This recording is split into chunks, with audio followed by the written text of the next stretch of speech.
सर्वांना नमस्कार. आपली शाळा हे यूट्यूब चॅनल आपले सहर्ष स्वागत करत आहे.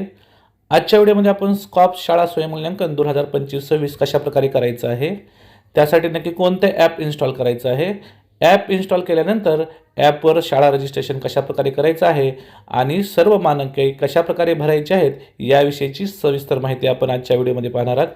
तत्पूर्वी आपण जर आपली शाळा या यूट्यूब चॅनलला नवीन असतील तर सर्वप्रथम या यूट्यूब चॅनलला सबस्क्राईब करायला विसरू नका.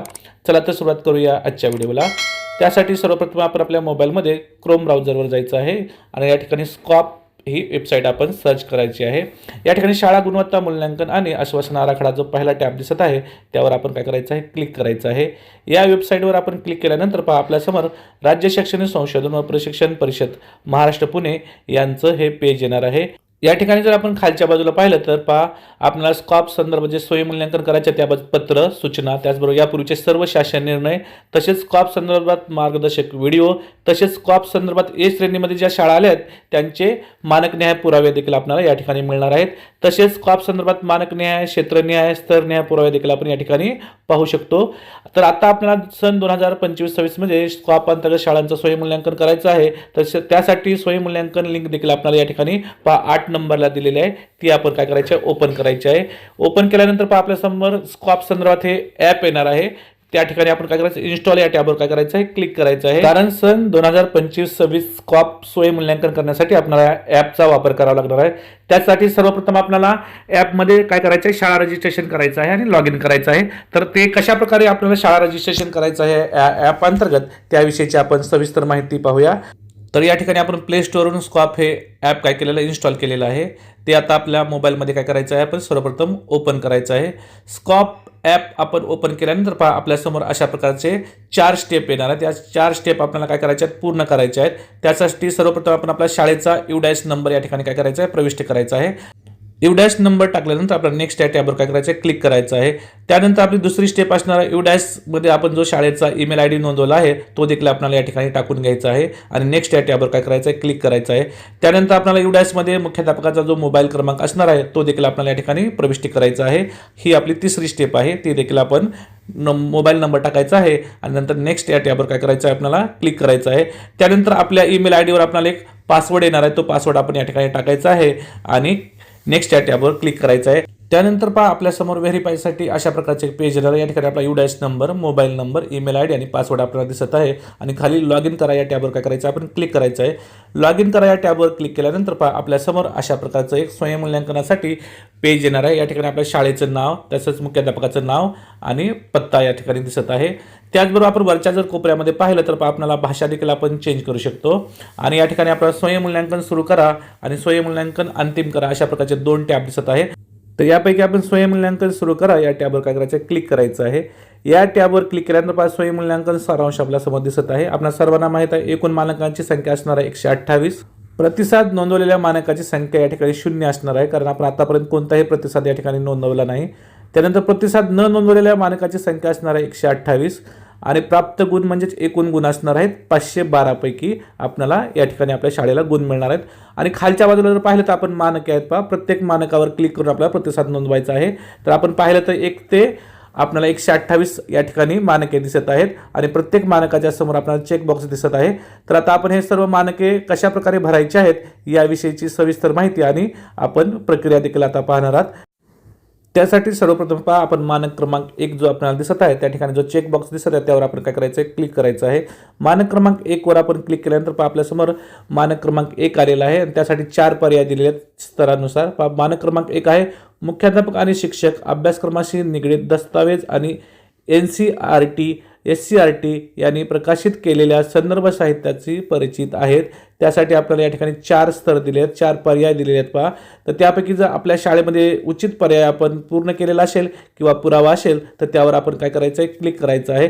पहा आपण या ठिकाणी 3.2 विद्यार्थ्यांची संपादक आणि त्यांच्या गरजेनुसार पाठ नियोजन आणि अध्यापनासह वर्गातील कृती कार्यक्रमाची निरीक्षण नियमितपणे केले जाते. हा स्तर आपण या ठिकाणी निवडत आहोत। आता हा स्तर पूर्ण करण्यासाठी आपल्याला नक्की कोणते पुरावे लागणार आहेत त्यासाठी देखील आपण स्कॉपच्या वेबसाईटवर आल्यानंतर आपण जर या ठिकाणी पाहिलं तर स्कॉप स्वयंमूल्यांकनासाठी आपल्याला क्षेत्रनिहाय या ठिकाणी पुरावे दिसत आहेत।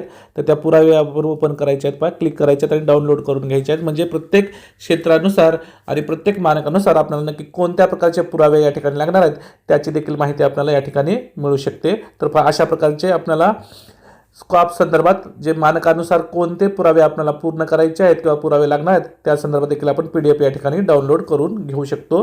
तर या ठिकाणी पहा आपण 3 नंबरला पाहूया कोणता पुरावा आपण या ठिकाणी आता जोडायचा आहे तो। पहा या ठिकाणी आपण मानक क्रमांक 1 साठी 3 हा स्तर या ठिकाणी निवडलेला आहे। तर 3 स्तरासाठी आपल्याला पुरावे पाहिजे असणार आहेत। NAP, SCF, NCF नुसार पाठ नियोजन, दैनिक टाचन व लॉगबुक, वार्षिक मूल्यांकन, पॅट मूल्यांकन, गरजेनुसार पाठ नियोजन, अध्यापन व कृती कार्यक्रम। या सर्वांपैकी आपल्याला त्यांचे फोटो या ठिकाणी काय करायचे आहेत, अपलोड करायचे आहेत। या ठिकाणी आपण एक फोटो किंवा 3-4 फोटो देखील आपण या ठिकाणी अपलोड करू शकतो किंवा त्यापेक्षा जास्त देखील फोटो आपल्याला या ठिकाणी या पुराव्या संदर्भात उपलब्ध असतील तर आपण त्याचं काय करायचं आहे, आपल्या गुगल ड्राईव्हला आपण एक त्याची लिंक क्रिएट करायची आहे आणि ती लिंक आपल्याला या ठिकाणी पेस्ट करायची आहे। तर ती लिंक आता कशा प्रकारे कुठे पेस्ट करायची आहे ते आपण समजून घेऊया। त्यासाठी आपण आपल्या गुगल ड्राईव्हवर जायचं आहे आणि गुगल ड्राईव्हवर आपण स्कॉप हे एक फोल्डर बनवले आहे। त्या अंतर्गत आपण मानक क्रमांक 1 साठी जे पुरावे आपण या ठिकाणी अपलोड केले आहेत त्या संदर्भात जे फोल्डर आहे त्यावर आपण क्लिक करायचं आहे आणि त्या फोल्डरची लिंक आपण या ठिकाणी कॉपी करायची आहे आणि ती आपल्याला या ठिकाणी पेस्ट करायची आहे।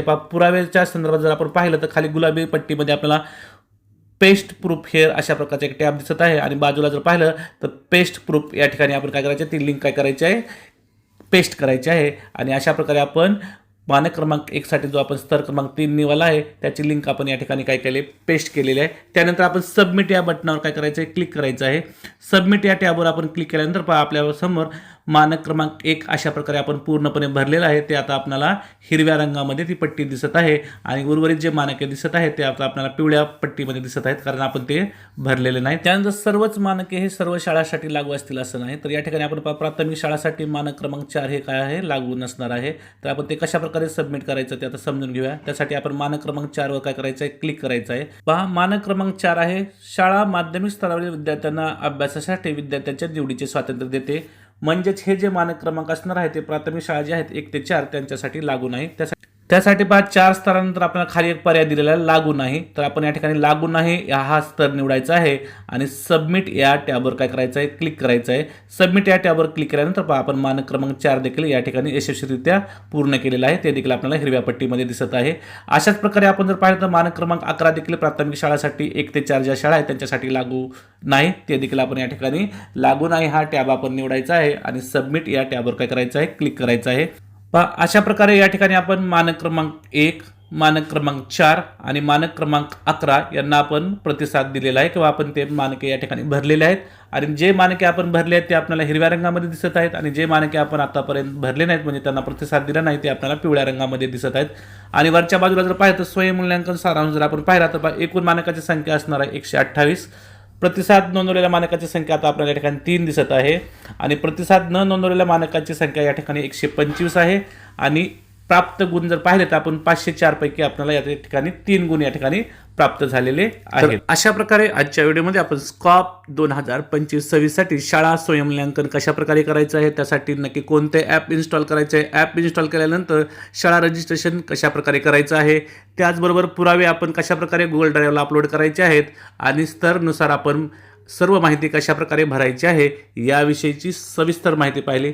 मला आशा आहे तुम्हाला सर्वांना हा व्हिडिओ नक्कीच आवडला असेल। तुम्हाला जर हा व्हिडिओ आवडला असेल तर आपली शाळा या YouTube चॅनलला सबस्क्राईब करायला विसरू नका। पुन्हा एकदा भेटूया एका नवीन व्हिडिओसह, तोपर्यंत सर्वांना मनपूर्वक धन्यवाद।